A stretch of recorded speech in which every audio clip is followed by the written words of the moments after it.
첫째 날 설교입니다. 예수님께서 주로 사역하시던 갈릴리는 유대인들이 보기엔 이방의 땅 갈릴리로 불리던 변방이었습니다.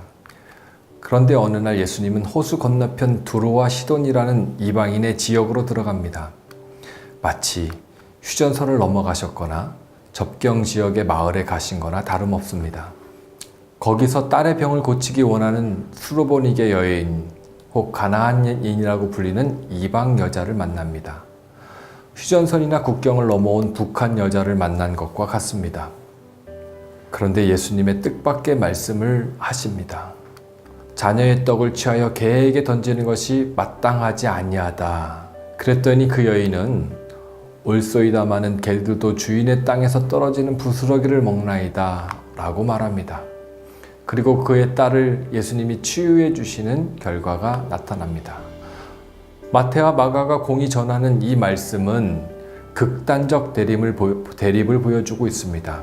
아들과 개, 유대인과 이방인. 그리고 마치 이런 극단적인 대립은 남한 사람과 북한 사람의 구도처럼 보이기도 합니다. 수로보니게 여인, 개라고도 불리고 적이며 원수이며 상종을 해서는 안 되는 사람들. 너희는 가나안에 들어가거든 그 거주하는 모든 거민을 멸하라는 율법의 관념 아래서 몇백 년 동안 굳어진 유대인들의 가슴을 향해 그리고 우리를 향해 예수님이 전하고 싶은 것은 무엇이었을까요? 오늘 본문 로마서 8장 7절의 말씀을 보면 육신의 생각과 하나님의 법이 대립합니다. 그리고 그 대립하는 것을 하나님의 원수라고 합니다. 하나님께 원수가 있을 수 없겠지만 하나님에게 대립하고 반목하는 것이 있다면 그것은 극단적으로는 사탄이라고까지 할 수도 있습니다. 그런데 바로 그것이 육신의 생각이라는 것입니다. 수로보니게 여인을 개라고 인정하는 사회적 규정과 이방인은 모두 적이며 원수이고 함께 살아갈 수 없는 사람이라고 여겨왔던 것들의 관념이 바로 육신의 생각입니다. 육신의 생각은 안목의 정욕과 육신의 정욕, 이생의 자랑이라고 말씀은 설명해 주고 있지만 율법이라는 색안경을 쓰고 사랑해야 할 사람들을 원수로 보는 것, 그것이 바로 하나님의 원수가 되는 것입니다. 오늘 여러분은 몇 명의 원수를 가지고 있습니까? 혹시 그 원수가 남편인가요? 자녀가 원수입니까? 북한이 원수입니까?